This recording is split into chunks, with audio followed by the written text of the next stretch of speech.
So here we have the Mercedes-Benz E200 on a 13 plate. I'm going to start off firstly by showing you around the outside of the car, and then we'll hop in and run through some of the controls on the inside of it.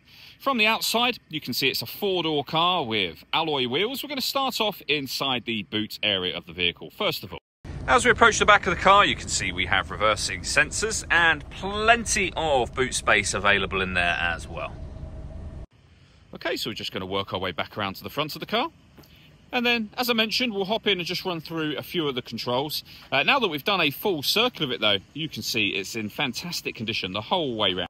Just briefly before we climb in, I think it's well worth seeing the interior from this exterior point of view, first of all. So let's hop in and we'll run through the controls on the dashboard now. Okay, now that we're inside the car, we're going to start with the dials, first of all. Over on the far left-hand side, we have the fuel gauge. We then have a clock. We have the speedometer, rev counter, and over on the right hand side the coolant temperature gauge. Within the speedometer we have a digital readout for the speedometer. You can change that information for various different things, including the total miles for the car. In the case of this vehicle they are 72,209, and then various bits of trip computer and fuel economy information. Also in that section it will show you what gear this car is in. It's an automatic, so we of course are in park. If we back out to the steering wheel next, these arrows are the buttons that you use to change that central information. Over on the right hand side, we've got our stereo controls and phone controls. You can only use the phone controls once you pair the phone up. We'll come to that in just a moment. Behind the steering wheel, the minus paddle and the plus paddle on the opposite side of the steering wheel, so you can change gear manually. And then back here, we have cruise control and speed limiter. Into the center next, we've got the main screen for the car. So we're on the radio menu just there. As you can see, FM, medium wave, shortwave, and long wave radio all available. The movement that you can see me making on the screen at the moment is being done using this dial just here. You can also use the physical buttons you can see. So we're on the radio menu. If I were to press disc, we are then on the menu where you will be able to listen to your own music. And there's a number of ways you can do that, and you can see them all listed there, and they include Bluetooth audio.